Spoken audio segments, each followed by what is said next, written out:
Okay. Rabotai, Bruchim Habayim. Welcome. Bizat Hashem Nasem Natzliach V'hu Brachama V'Yaseh Narviach. Only because of Siyat Tishmai there's some sort of success in our life. The truth is, I didn't really want to do this shiur. Be'emet. And I'll be very straight and very honest with everyone here. I be'emet didn't want to do this. And I definitely didn't want to record it. So what was my conclusion? I said, if I record, I never need to do it again. And then as I was preparing the shiur, I realized from what I said last year to this year, there's at least a 50% change in a lot of an add-ons and so on and so forth.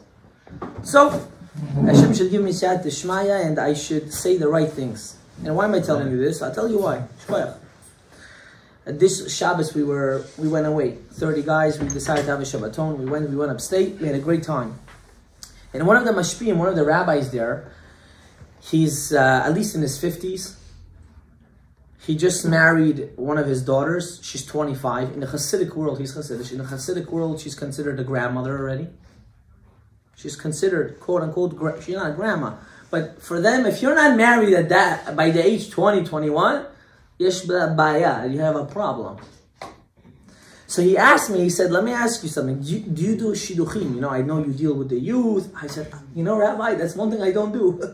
When people ask me about shidduchim, about can you set me up, can you do, I say, I don't do that. Why? I'll tell you why.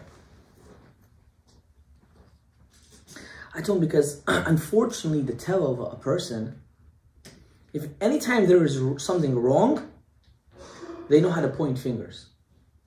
And anytime there's something good, they only know how to thank themselves. A person has to be modeh, he has to be a man, and he has to take responsibility. If there's a certain issue in a certain part of someone's life, he has to understand he is part of that situation. You cannot just blame your whole life on somebody else. You can't. And if you're going to do that, that's the first prerequisite of even marriage. Forget about dating. You want to date. Date is all flowers and rainbows, ya habibi. It's only after you date you start to see that it's really rain. The clouds are really rain. It's just a different ball game. You're heading to a different game over here. So a person has to be amiti, he has to be honest himself. You have to be truthful to yourself. And it doesn't make a difference if you're 15, if you're 18, or even if you're 30 years old. If you don't have these few fundamentals that hopefully today we will discuss, this is one of the reasons why you are being ma'akev in your shidduch.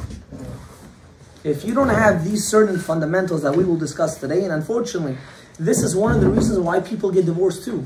We will be discussing this specific topic of today, which is Bikitzur, who am I? Who am I? Now imagine you go to the store and you want to buy a suit. So you go to the tailor and the tailor says, go, pick a suit. And you're there, you're looking, and you pick this suit, and you pick that suit, and you pick 6 different suits. And the owner of the store says, okay, which suit do you want? You only want one. You said, I don't know, I'm confused. And he picks one. After he picks one, he goes to the changing room, he says it doesn't fit him. It doesn't fit him! The suit doesn't fit him! Taylor says, yeah, Habibi, what were you doing? You were in the extra large section. You had to go to the slim fit. What are you doing? But I like it. But it's not for you. A lot of us go into shidduchim not knowing ourselves what we want. We're going out, we're going 1 day, 2 days, 10 dates. Oh, it's so beautiful. What's beautiful? She's really beautiful and he's going crazy. But is anything else? Is any of the other check boxes there? No, because you're blinded. So I always say, before you even go on a shidduch, you have to know who you are. How are you going on a shidduch if you don't know who you are? Oh, I'm a neshama. No, that's not what I mean. I know you're a neshama and you're Jewish, and even if you're not a Jew, even if you're a goy, even if goyim, and I know goyim listen to the shiurim. Even if you're a goy, as a human being, you have to know who you are. A cat one day can't get up and say, listen, I want to marry a penguin. Habibi, you're a cat. You can't marry a penguin. You're going to go to the climate of the penguins. You're going to die. The penguins are going to come. The penguins are going to die. Can you just imagine an Israeli cat marrying a penguin? They're worse than dogs. How is it going to be shaykh? It's not going to be shaykh. So first thing you have to ask yourself is, who am I? And this is where everything starts to break down. And Abotai, for your sake, I think you should take out a phone, take some notes. No, I know men don't have papers and pens, and I'm telling you this out of your benefit because you're not going to remember this. You're not going to remember it. There has to be certain fundamentals that have to be a chok v'lo yavor for you. These are facts that will never be, I will never change my life for them. This is who I am.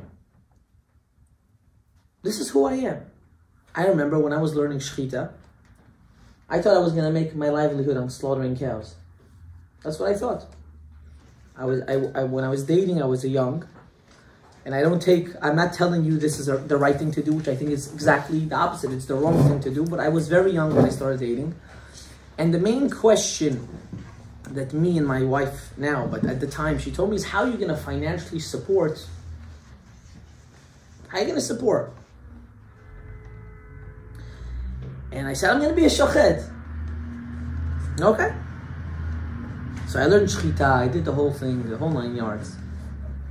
And my wife says, I don't think this job is for you. I was like, why?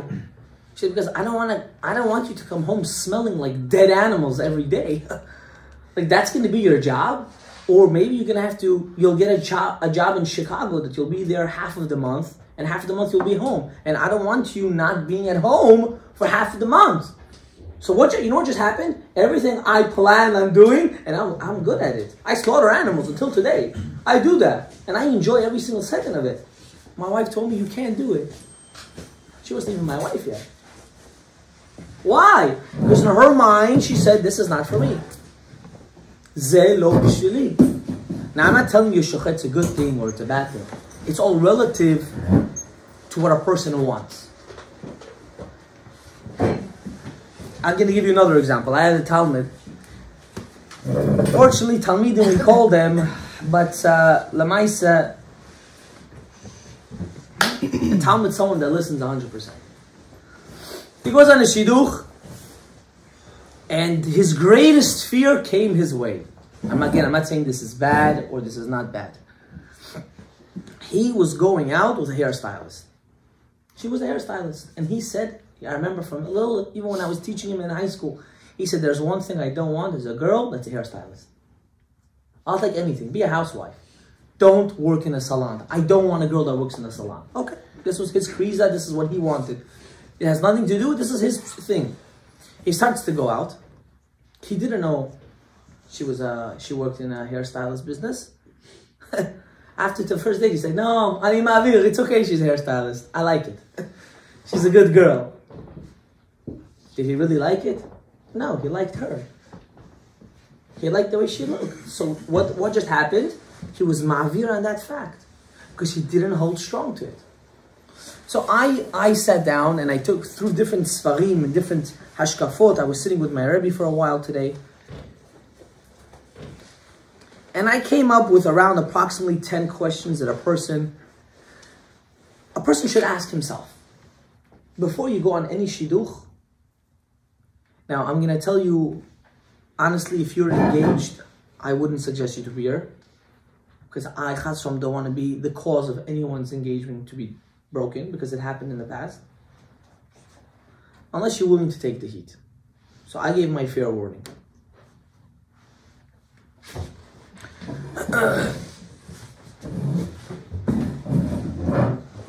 There's a rabbi, his name is Rav Kavas. He's in Israel, he's in Hidabrut. He's an unbelievable speaker. And he sees a person, an old person that used to come to Shurim, 35 years old. And he says, "No, hitchatanta, did you get married?" And he says, "Look, Kvod Harav, honestly, I feel bad. I didn't get married yet. I'm not married." So the rabbi, out of his generosity, he started saying, "What are you looking for? You want a datiyah?" He said, yeah, I want dati. But no, Rabbi, dati, but, not fanatic dati, one of those, the ones that also know how to chill, Okay. Tzniut? Betach. We live in Bnei Brak. Aval, she knows, she's down to earth. When we go on vacation or at home, suddenly he makes psharot. He's creating an illusion of a human being that will only exist in his head. He wants I call the Jew that wants the best of both worlds. It doesn't go this way. When a person goes to find what is my religious status, and I'll tell you why this is the first thing and the most crucial thing. A person cannot get married with someone that is not in his madriga. It's extremely hard and dangerous. You can't say, I'm going to be Shomer Shabbat when I get married. I know many of these cases, good girls, tzadkaniyot, mamash. And what happens? But Rabbi, he's going to change when he gets married. He promised me, Rabbi. What? Loco? Are you crazy? What do you mean he promised you? First mistake. Where am I holding in my own Judaism? Am I a dati? Am I Mesorti? Am I traditional Jew? Am I a religious Jew? Am I modern religious, whatever that means? Am I chiloni? I want to have a non-religious home. Which is, Torah-wise, it's not okay, but out of your own bechira, if that's what you decide, that is what you decide. No one will change your mind. But you can't say, I want kids that will be tzaddikim, but in the same time, I will be chofshi. So I'm looking for a tzaddiket that she works on her midot. And I'm going to help her work on it. How? I'm going to be chiloni, and she's going to be dati. So I'm helping her work on her midot. And I can do whatever I want, but she will take care of the kids and the family. You crazy? And you know what? You're saying no. 80% of men think like this. This is exactly how they think. They want chofshiyut and HaKadosh Baruch Hu together. You can't have freedom and God together. It doesn't exist. The epitome of God, HaKadosh Baruch Hu, is restriction. Is to restrict oneself. And to take that restriction and to make it his essence. If a person is not in that scope of view, then why you going out with people that don't match you? People are getting set up with people that are not in their level. And they ask, why can't they get married? You're looking in the wrong place. Of course, if all your chevers are going to be junky and you're looking for a good girl and you're a good guy, who's going to attract you? It's not a junkie. Why? This is your kfutza. It's a very big, important thing. People don't know, but this is who I am, Rabbi. This is who I am. You can't change this. So first thing, you have to understand, where's your Torah level? Where's your religious level? Where am I holding? Am I myself over here, but am I happy? Am I happy over here? Or is there still place to grow? Or I'm not happy and I want even more. Or I'm good. I'm Gucci the way I am. I go keep kosher. I keep Tzenua modern Orthodox. I keep Shabbat modern Orthodox. I'm happy with being modern Orthodox. No problem. Then find a girl that is modern Orthodox. But you cannot start and looking for a shidduch if you don't know where's your religious level. If you're not there, and if you're not happy the way you are, then you're not ready to go out. You can't say, we'll change together. We'll grow together. No. Ya Habibi, you'll only grow together if you start together in the same time. You can't do that to yourself. You're crippling yourself.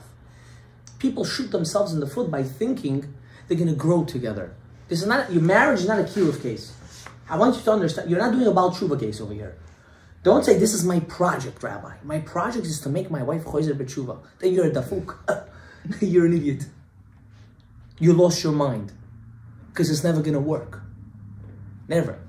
A person has to have that desire for it.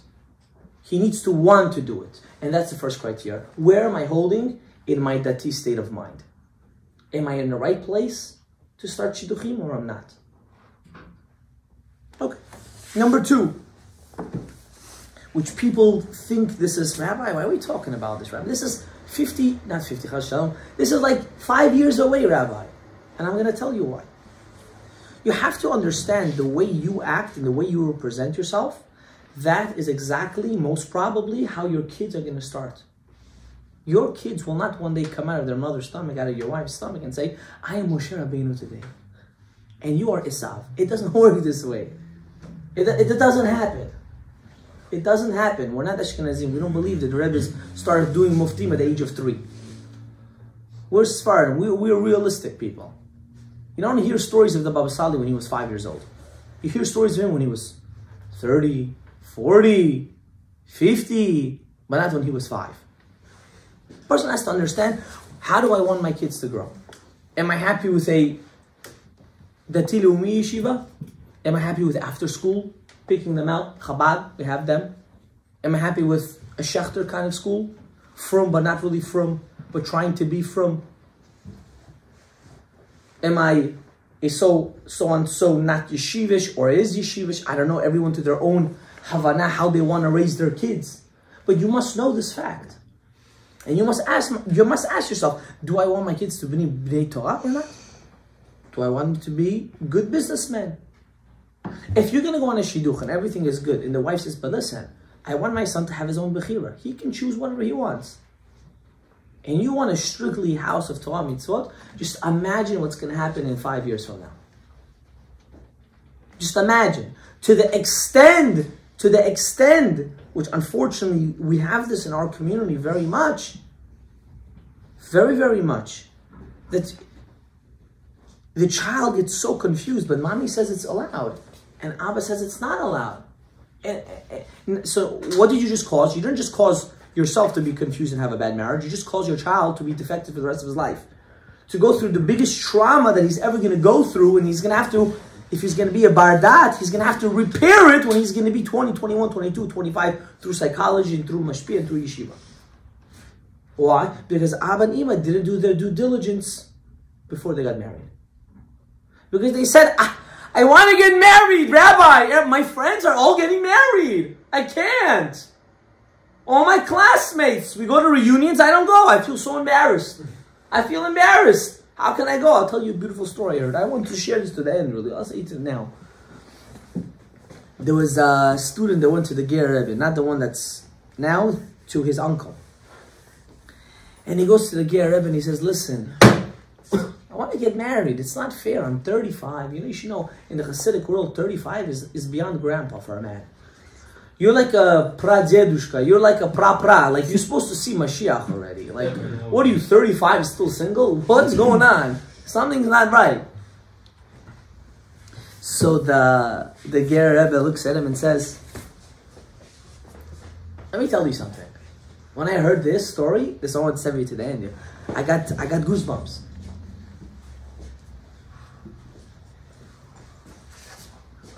He said as follows. He said, you know, the Hasidim get me a nice car, so whenever I travel, I should have comfortability. You know, it's mechubad for a rabbi to go in a nice car. In Israel, if you have a BMW, you're a chashiv.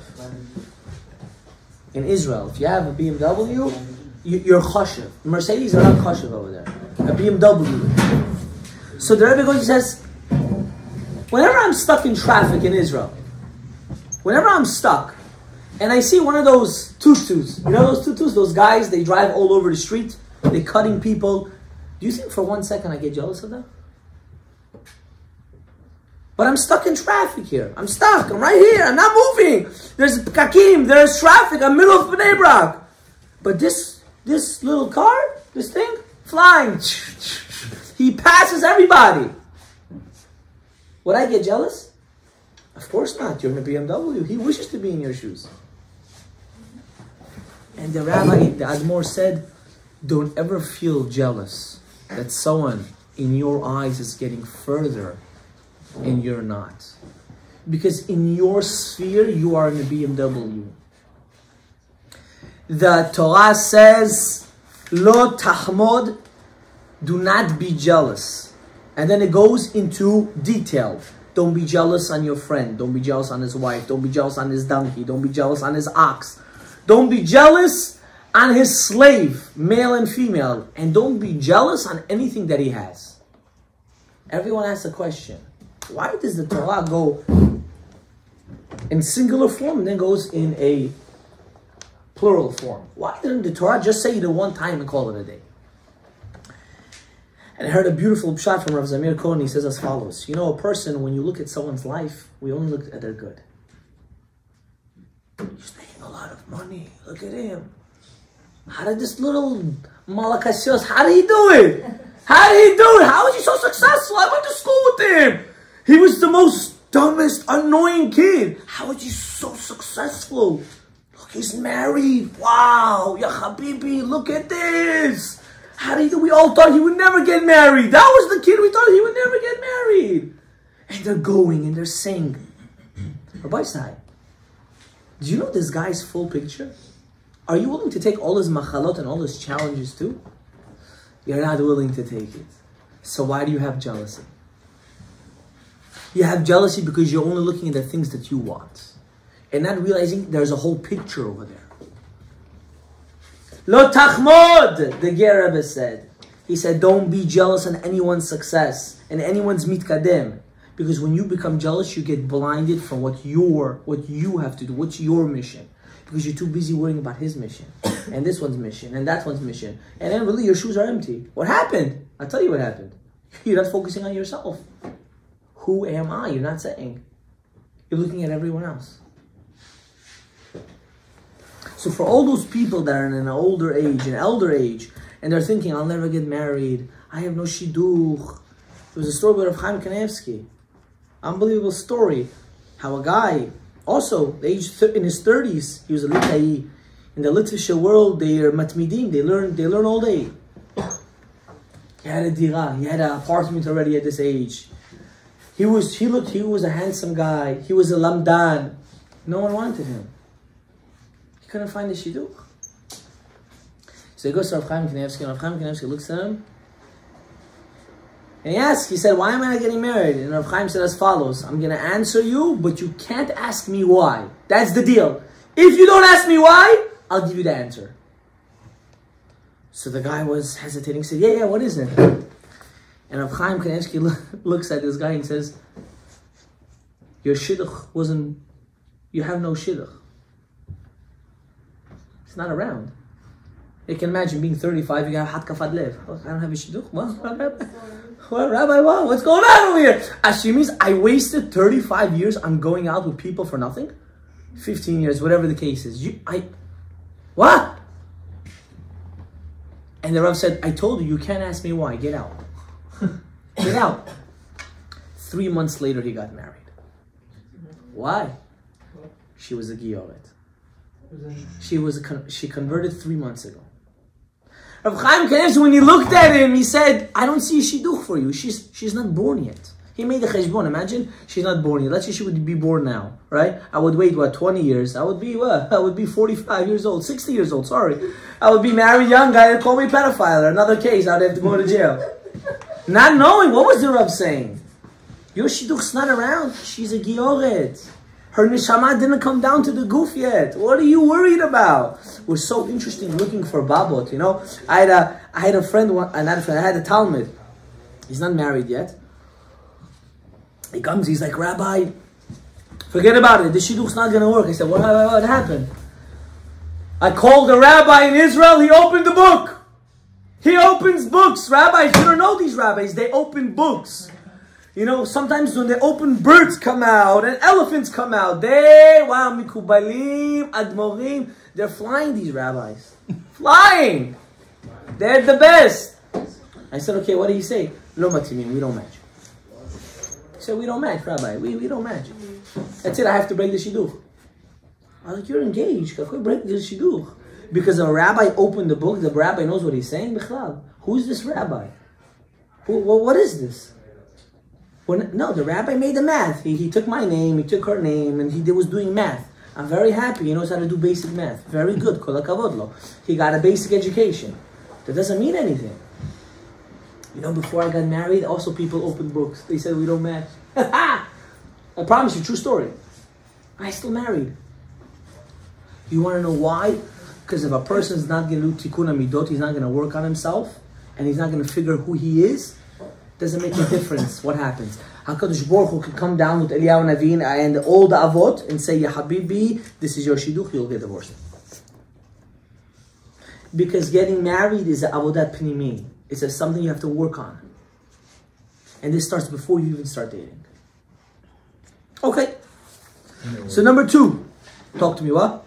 Avodat pnimi, I don't know if everyone understands. Avodat pnimi is an inner work. It's an inner work. It's a self-work. Okay, number 2. How do I want my kids to be?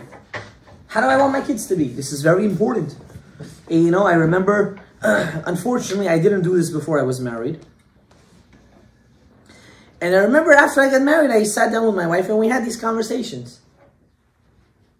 And Baruch Hashem, we fell under the same page, but what a big klala, what a big chirum would it have been if me and her had different ideologies on this. It would have been the end of the marriage. Why? I don't want to have a datili umi life. I don't want my kids to go to my in-laws' house and they say, Novi God! L'chaim, Happy New Year. I need this. I need this nonsense. Imagine such a thing. And you're going to go, top governor over there. And you're going to go, right? And you're going to go, only whoever's in the shurim understand this. And you're going to go, and you're going to ruin your life. So a person has to understand, how do I want to raise my kids? What is my perspective? What am I looking? Of course, nothing is set in stone. But if you're going to go, you're going to go on a shidu, on a date, and the guy's going to say, listen, I went to public school, nothing's wrong with it. It's perfectly fine. Now, that can be his opinion, and he has the right to have that opinion. But if the girl says, Ya Habibi, this is not for me. He can be handsome, he can be successful, but I don't want my kids going to public school. It's a done deal. Don't make psharot. You know what people do? You know where you fall into problems? When you start to find a reason for their excuses. Because she had a good time in public school, so how about if I show her that it's not good? Maybe that will change her mind. And you know, society, they're teaching people to change their genders. That wasn't in her time. No. She doesn't want. Shalom aleich nafshi. We're not made for each other. We're done. We're not made for each other. This is not the way I want to have my kids. Because these are things that you have to set in stone. Now, there's something that I'm going to tell you that you're going to think, why, Rabbi, you're really fanatic. But this is a true thing, especially in the 21st century. Number 3, the third question. Electronics at home. Now, anyone that's not really married will not understand this. Someone that is married will understand this. And this has nothing to do with being religious or not. I want you to understand this. Nothing. 0. My religiousness is not biased to these questions. At all. To the extent that the Goyim are saying, when people bring these things to their house, it makes an effect to their marital communication, to the way they act towards one another. Forget about the kids right now.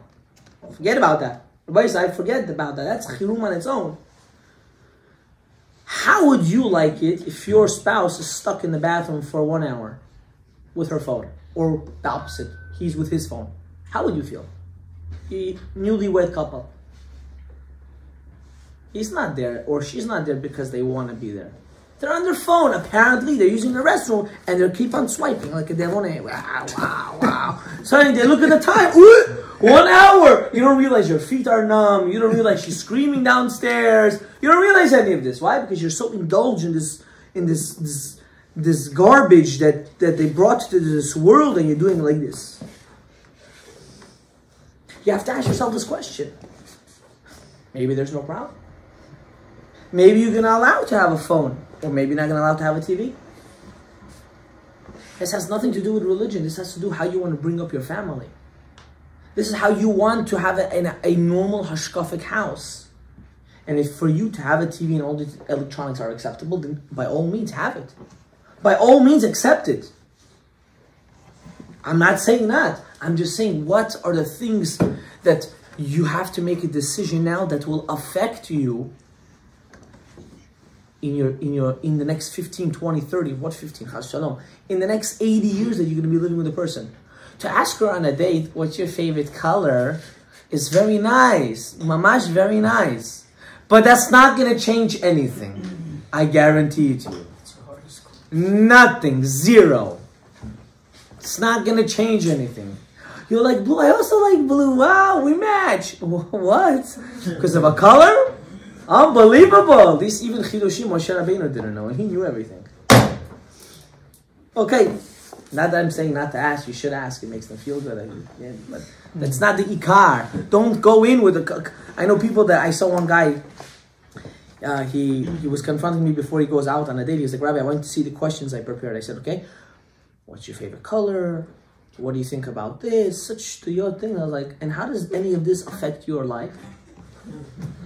Is your color of your bed or the color of your walls going to be color purple or green or orange? So why is this even talked about on the first date? Like, what's going on? Ya Habibi, what's wrong with you? He's like, I'm trying to find conversation. Yeah, about a color, right? Very good. Like, these are, again, I got stuck on the color thing. But no one likes to go on repetitive dates that you know it's not going to work out. No one likes it. Get to the point. Don't waste time. There's no point of catching feelings. It's not even feelings, it's catching tava. Halev chomed, ha'inayim ro'im halev chomed, v'amoch olech baladan. The eyes see, the heart desires, and your head starts to go crazy. To avoid all this, you have to come in with a foundation of your own wantings. Okay, that was number 3. Number 4.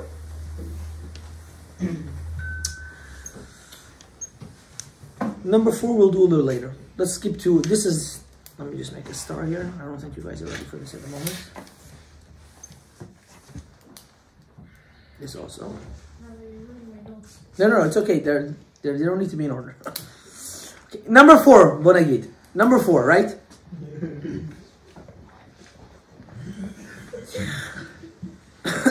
Baruch Hashem, that Klal Yisrael is becoming together. Sfaradim, Ashkenazim, Hasidim, all one. And as we come one, there's a lot of mixed cultures, different customs coming into town. Something that we're not used to, or something we are used to about. And one of the things that a person has to realize, which is a very vital thing, and I know a lot of men have this problem, a lot of girls also have this problem, is when a man wants to learn Torah all day. This is my conclusion. This is what he decided. I'm going to be a Bahur Yeshiva. I'm going to be a Koil guy. Or he says, no, I'm going to be a person that's going to work. That's something that you have to have a solid conclusion before you start going out. You must. You can also give yourself a time. When I got married, I told my wife I'm going to Koilel.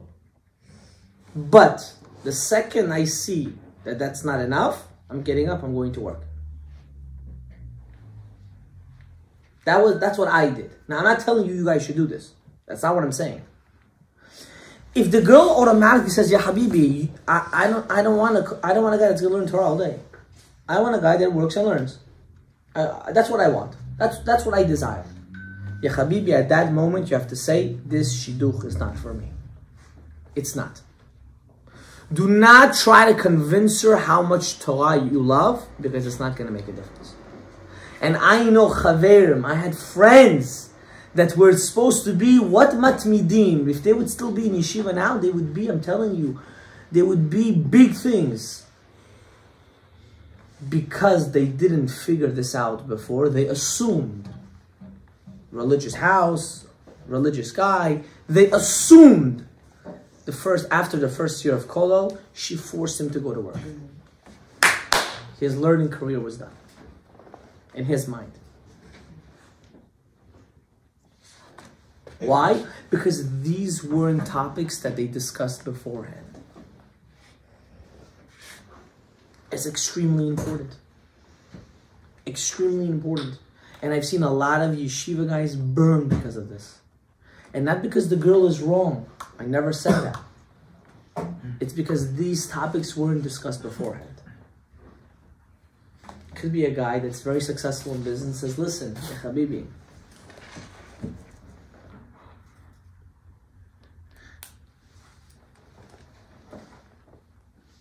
I don't know, I'm in cash advance. I'm a very successful cash advance. I have my own office. I'm barely home. You're going to have to accept my work schedule. But, this is how they catch the girl, but you'll always be spoiled. You don't have to worry about it. I'll be a full-time worker. You don't never have to work. You just have to stay home. You know how many girls fall into that trick? It's unbelievable. I love it. This is the #1 cause of most problems. If the girl says, ya habibi, I don't want this. I want a normal husband. I want a husband that knows how to differentiate his time and his business and differentiate his time at home. Of course, down the line, a woman or a man has to be understanding to see my husband's building a business, he's building a career for the family, and there is some misirut nefesh on both parties, and everyone agrees to this. Everyone agrees to this. You have to be open-minded as well. You can't be a closed box. You can't say, today I'm doing this much, but I want to expand in my life, in my business. But I know she's so stubborn on it, there's no point. I'm not going to be able to grow in my needs, if it's learning, if it's finances. So it's not going to work. We have to understand this fact that when a person goes, even if he's gonna dedicate himself fully to learning or fully to work, these things must be discussed. They must. I know myself this year 2 shidduchim engaged. A month and a half before the wedding, they had to break it off.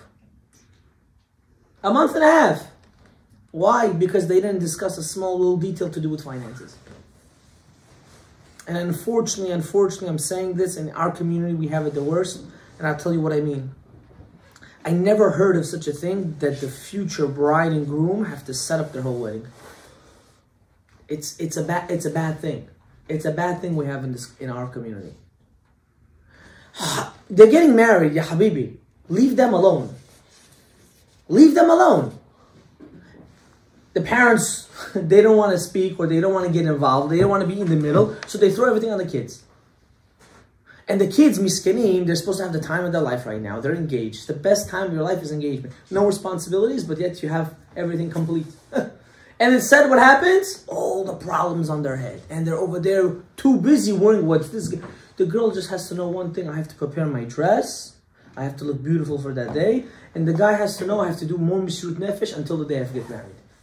And instead, all the wedding planning and all the searching for all the crazy things is on their head. And you know what? How many fights come out because of this? Ask any person that got married, especially in this community, ask, were you about to break the shidduch before you got married? He'll tell you yes. Because the stress of things that weren't supposed to be on their head ended up on their head. Why? Don't do this mistake for your kids. I beg you. Don't do it. You're going to have kids one day. You will have. Don't do this mistake. You get them married. You're getting them married. Be a normal father and be a normal mother and take responsibility and plan the wedding. Make the arrangements that will make them happy. Why chitzoni? Why negative? Why negative vibe always? You don't need this. Oh, it costs a lot of money. Who asked you? You want me to get married, no? Marriage is supposed to be a time when you have to ball out in a way. Whatever that means to each person is different. But to make it into a depressing thing, for what? Why? Why does the couple have to go in and they should pray that until the wedding everything should go smooth and it shouldn't break off? It's extremely scary. So that's number 4. Number 5, which is very important, is that person has to know what he's interested in. What do you do in your spare time? What are your hobbies? I tell you what's the nafka mina. I tell you. There are some people that are outside people. They love fishing. They love hunting. They love to do all camping. They like to do all the diwanagi. They love it. This is their life. You can't blame them. This is how Hashem created them. And some guys, ya habibi, when they go on vacation, they just want one thing. They want the beach and the bed. The beach and the bed. And there's a girl that says, listen, I'm into painting. I like, I like my corner. You leave me alone. Now, you can't get a guy. It's very difficult. I spoke to a shadchan about this. This was his case. The girl is chole sports. She loves sports. That's what he told me. He's a shadchan. The girl knows every single baseball player out there, knows every single football player, knows every single soccer team. She's crazy of sports. The guy doesn't even know how to hold a bat. If he would want to knock her out one day, he won't even know from what end to hold it. He said the first date they went on, she was only talking about baseball. He was there like devil, like, now what? What do I do? Yeah, imagine, I understand people go through this. Sometimes you go to a date, you're like, yeah, papa, like oh man, there's nothing there. Like there's mamish nothing there. And then you have to fake it. Yeah, I remember one time in camp I went to baseball, and she's so good. She knows all the history. Yeah, what year? You're like, I don't know. You know what I mean? You have to come to a conclusion. Like, do we have the same similarities on things that we don't, that we do on our free time? How are you gonna live? Of course, once you're married, it's a whole different ball game. You have to cope with it. You have to work on your midot. Some things you do like, some things you don't like. You have to know how to go over your yetzer. You have to know how to discuss things.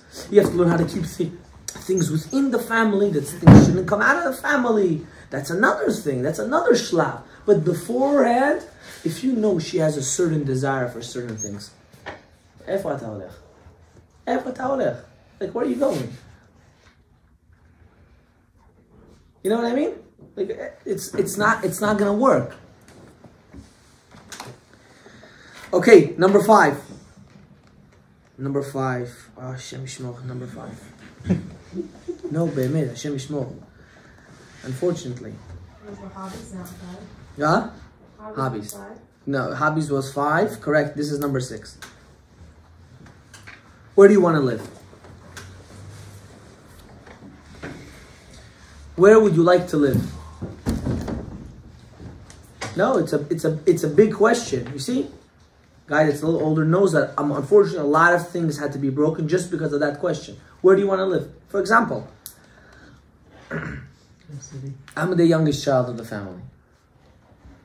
As a young kid, my parents drilled it in my head, we are your responsibility.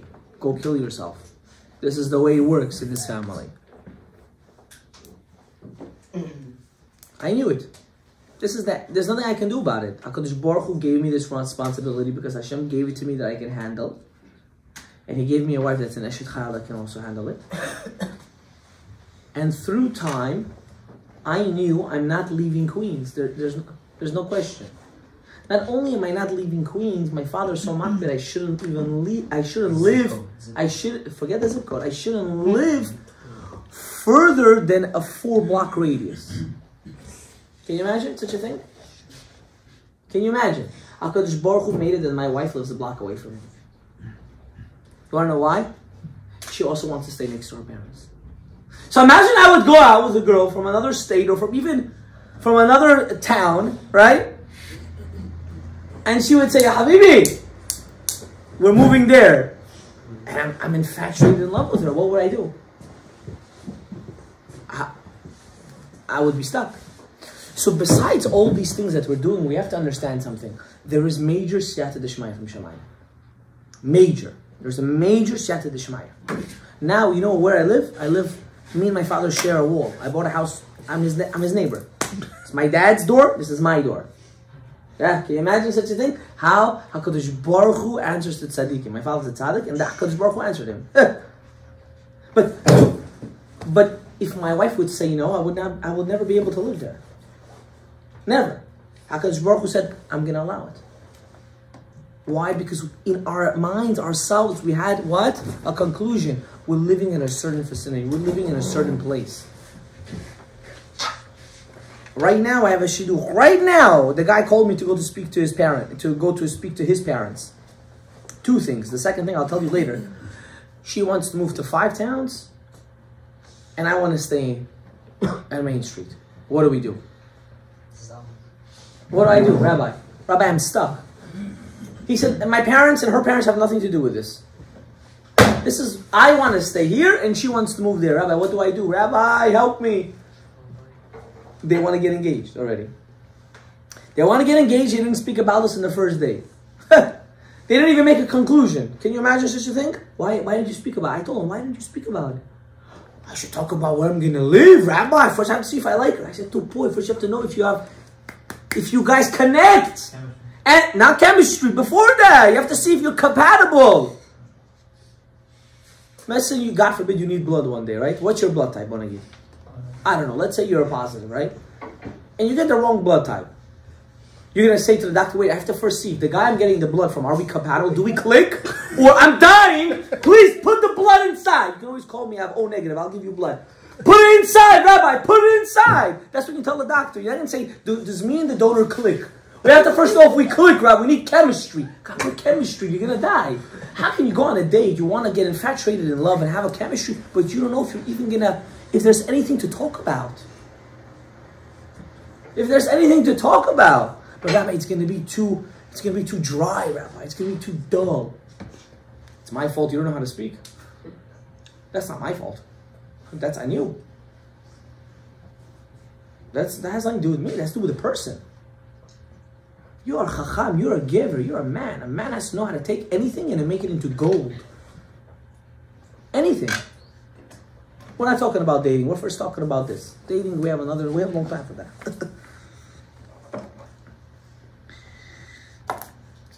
The 7th question. So you got the 6th one? It's clear?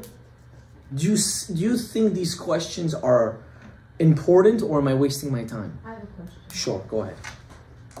Do you think that some of these questions should be split up into a first date and a second date, or they should all be asked first?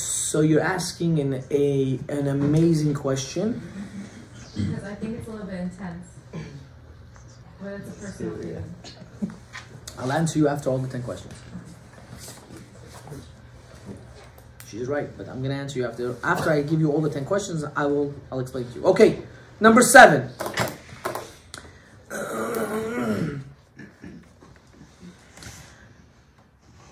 This is more for a different sect of people, but I'll say it anyways. How do you want your wedding? I'm not talking about religious or not religious. I'm talking about vision. You know, people don't see how crucial this is. It's extremely crucial. I don't know if you know, how much is a chair nowadays? 3 bills? Yeah? 3 bills for what? For eating in the schmogus bar and getting full and going to the wedding and not eating anything. That's what you're paying 3 bills for. But okay, shh. That's why I don't eat in the schmogus bar. I wait for the whole. Just for the kavod of the wedding, you know? But real talk, you get circled back. I know. Wait, we know this already. This is old news. Okay. Now, you ask the girl, how do you imagine your wedding? And she remembers she watched one time Disney, and she saw Cinderella. And she wants a Cinderella / Snow White wedding. And you know, Behemet, you know, ain't no Cinderella and ain't no Snow White. The only thing about Snow White you're gonna have is the dwarfs, and for Cinderella is the one shoe that you can have. That's the only thing, right? So you have to be. This is more in the. Question is more for the Ashkenazim, not for the Sfaradim. Because by us it's just it's more bodegi who can do a better wedding. It's a different caliber. But by the Ashkenazim, it's extremely important because their chairs are not $300. Their chairs are $25, $30. Huh? There is, yes. They also have 100. They also have 150. 300 they don't have. Impossible. I'm in the field. They don't have. They don't have. When they come to our weddings, they're mouth drop. Like, what's going on over here? It's like 6 weddings in one? This is this. Rabbi, wasting money, Rabbi, tzedakah. You know those things? I deal with them all day. Baruch Hashem. Ashkenazim are the best. Okay, you have to find out what's the image of a wedding. These are very important. You might not think, but they are. They're important. Number 8. There's 10. Does he smoke and does he drink? Whoa. Now all the men said, all the women said yes. Does he smoke and does he drink? Now smoking can be broken down into different categories. Everyone use their imagination. I don't even think I need to speak about this topic because everyone knows the severity of such a thing. And maybe the men don't see it, but normal women don't want to come home and see their husband have a bottle of over here and sipping it and say, oh, I had a very stressful day. Oh, don't bother me. I need my space. And he goes downstairs, rolls up a joint and smokes it, and then comes home, sits down. Where's the food? I'm hungry. Of course, you just drank the whole bottle. You just smoked. You have all the munchies in the world, and you expect the waiter to come in with a nice food, say, here, my love, here's your food for you. Whoa. Ya Habibi, she's not a slave, and she's not a dog, and she's not an animal either. She's a human being, and she's your wife. And the way you treat her, that's the way your kids are going to treat your wife. And if not, you're going to regret it for the rest of your life. You do have to discuss these topics. And I would expect you to discuss it not in the first date, but in the second date. Why? Because if all the red flags are already there on the first date, you don't need to know such a crucial thing.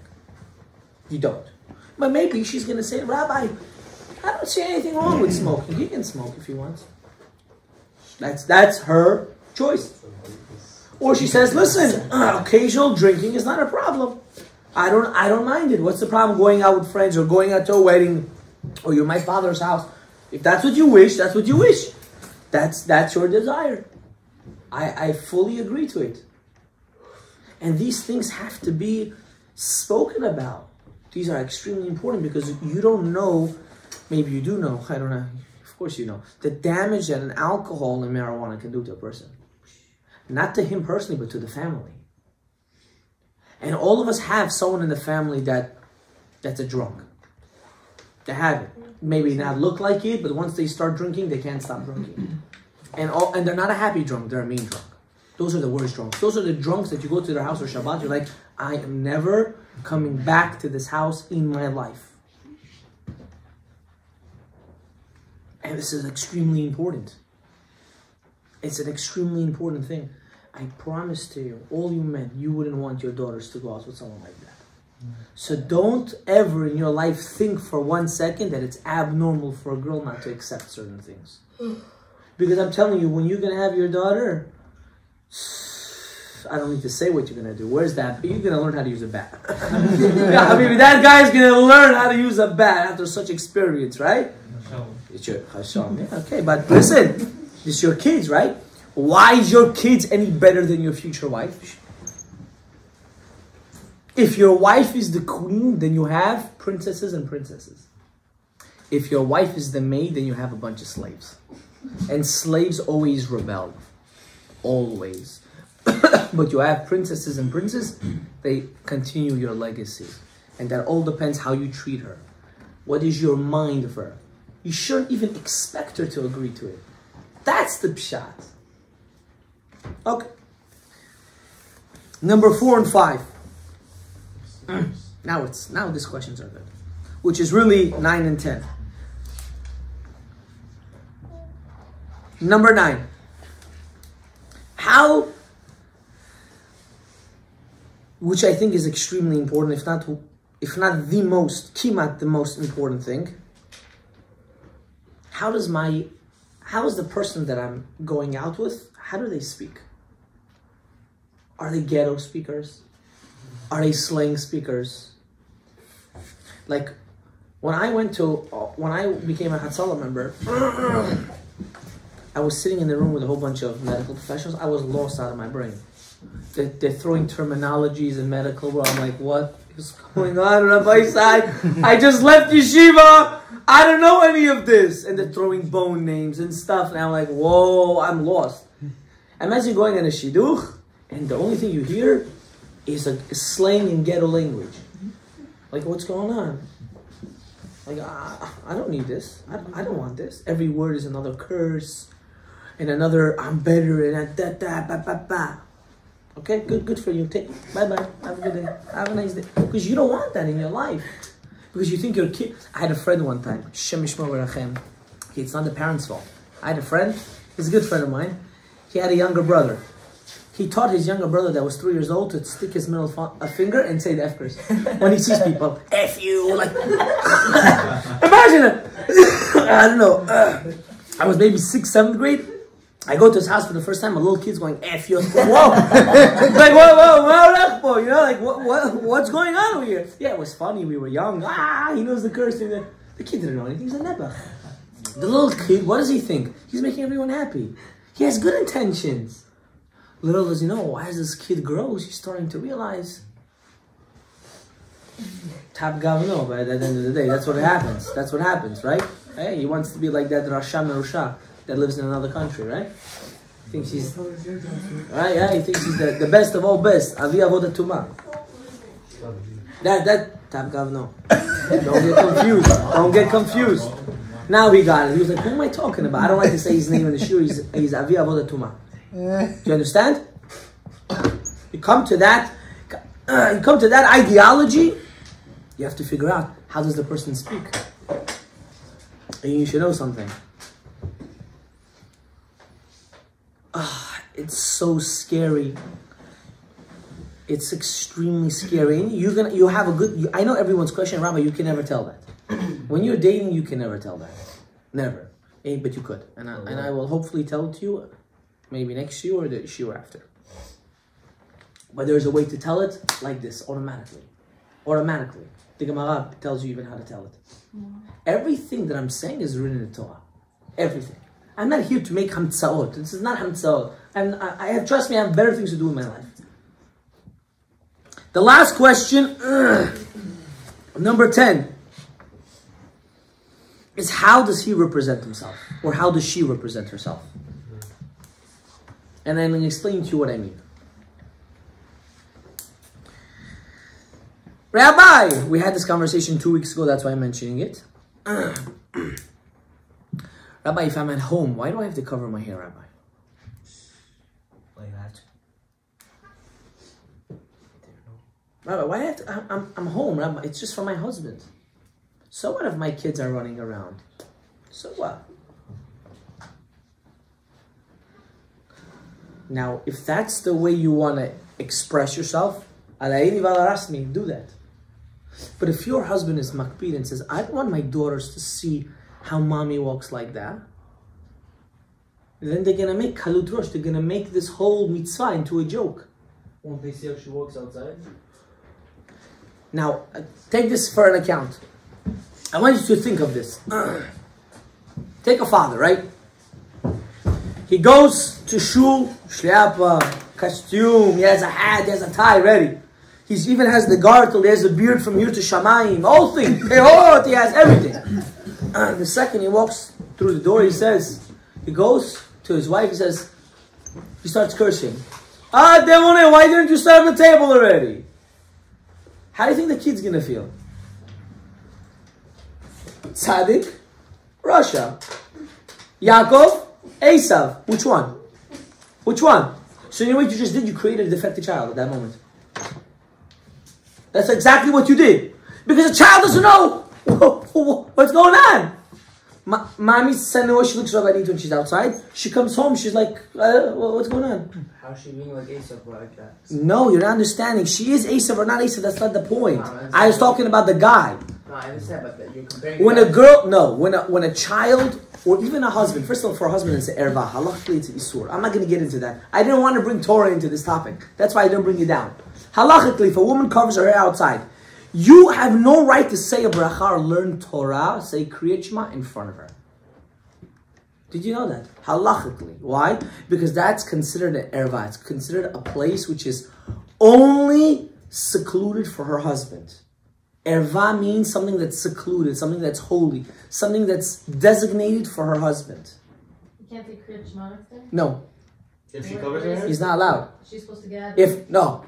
Okay, you're asking about a different topic. A different topic. You're asking about in Chidrei Chadarim, which we're going to talk about right now. That's a question you ask when you get married, or before you get married. It's once you're engaged. But beforehand, I'm not talking about that. I'm talking about regularly. My wife told me. Listen to this story. There was this girl a lady that needed a Yeshua. She needed a salvation. There was something problem bothering her. She told my wife, I promise you, the second I walk out of that, I come home from work, I take my wig and I throw it. Frisbee. I hate it. There's no air, Rabbi. She goes, da, da, da, da. There's no air. I need free. Okay. She had a problem getting a certain something. I don't know if they want me to say. Not kids. She had kids, everything. Something financially. The second she took it upon herself, the next day, the Yeshua came to her. Now, I'm not telling you these stories because I have nothing better to do. And this is not a religious class. This is a class how to find... One second, thank you. This is a class how to detect between what you want and what you don't want. If the guy says, for me, this is a no-no, and he tells you this before you get married, and you agree to it, remember that you agree to it. I want you to understand this fact. Now, it could be that you're going to want your husband to always look presentable, whatever that means to you. You shouldn't come home downstairs when everyone's home with boxers. Like, what's going on over here? Like, we're going plavki, we're swimming, we're going to the shower. Like, why are you walking down with boxers in front of everybody? Now, for a normal wife, yeah, that should bother her. Why?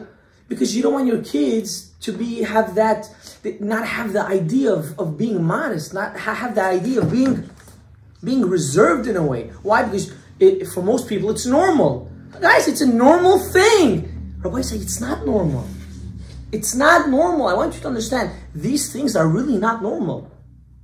They're not. They're pashut not normal. I'm going to give you a story someone told me. I have to say this story.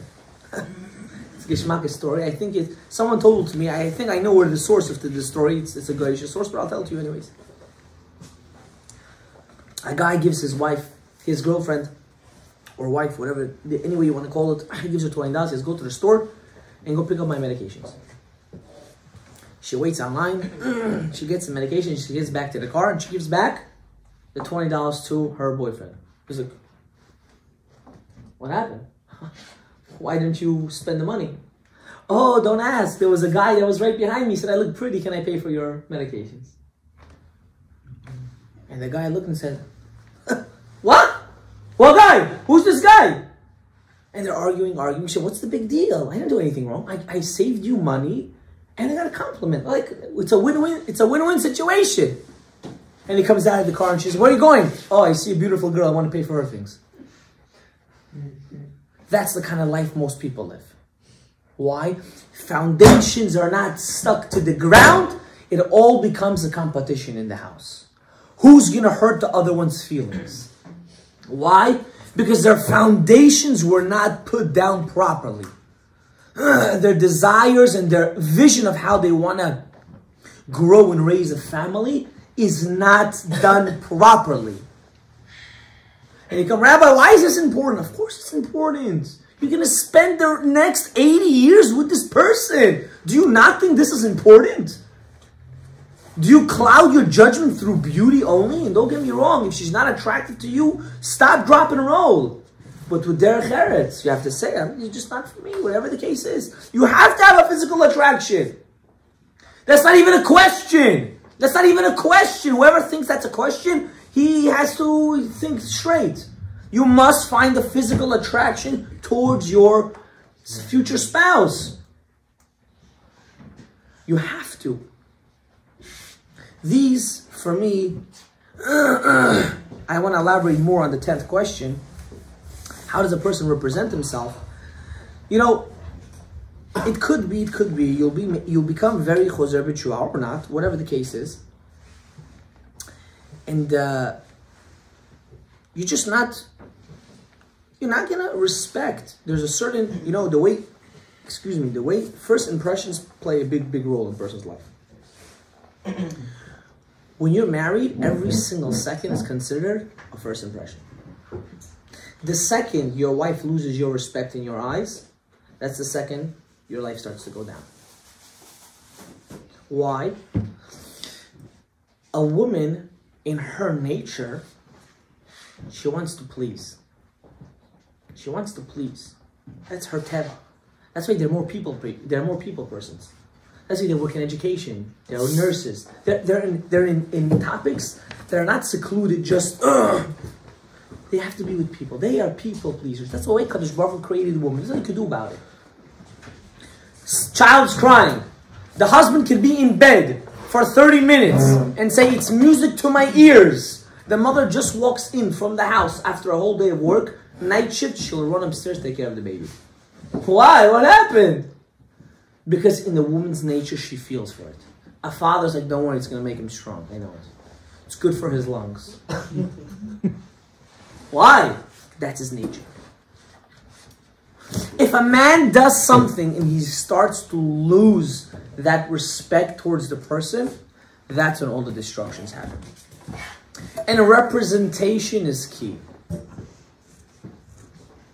I'm married to her for so many years, Rabbi, she understands my jokes. I speak to her after 20 years. Do you get offended when I do certain things? Yes. How come you never told me? I decided to live with it. That's the biggest chirum. That's when all the destruction, you realize why things are the way they are. But when you start working on yourself, this is already after you get married. That's when everything comes back. The respect, the love, and so on and so forth. But if you don't have your fundamentals of your foundations, how you want to live your life, you're done. You're going into a dragon's den and you will be burned. They will burn you so crisp, you won't even have a sense of memorization. And people that go on a repeated cycle of this, I was listening to another shiur. The rabbi was telling me how there's a guy that was so fed up with going on dates, he used to send a recording of the first date to her. He said, before we go on the first date, I want you to know everything about. I'm so sick and tired of repeating the first date all over again. Just here's a recording, listen to it. If you like it, I'll go out with you for a second date. Because Rabbi said, you're laughing. There are people with tzarot. There are people that are suffering from this and they don't know why. And the answer is because they don't know themselves yet. Of course, if you're going to go to the store and you're not sure what you're going to eat, you're going to roam around the store for 30 minutes. But if you know there are guests in your house and you're making a barbecue and you just need bread, you go into the store, you buy the bread, and you bounce. Why? Because you know what you want. So I'm going to conclude with this.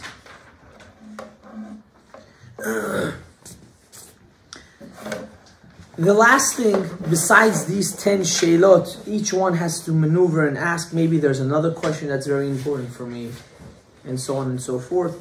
Is everyone has those no-nos. Whatever for you is your no-no, you have to make sure you have it on a foundation. I'll tell you an example. For me, what was one of my no-nos? I told my wife, I'm never shaving in my life. The sky can come down, the earth can go up, my hair on my face will never go off. That is the fact. After we got married, she never mentioned it. Why? Because she knew it's set in stone. It's not happening. It's not happening. And there are certain things about her that I know that is set in stone. Why? Because she told me this is the way it is. So until you don't have your certain things that you have to understand, for me this is a no-no. It can be the simplest thing. It could be Chalav Yisrael. It can be anything, Pashut, something, anything. But for you, that's a red flag. That's a no-no. Too many guy friends, too many girlfriends. But Rabbi, it's okay, they're just friends.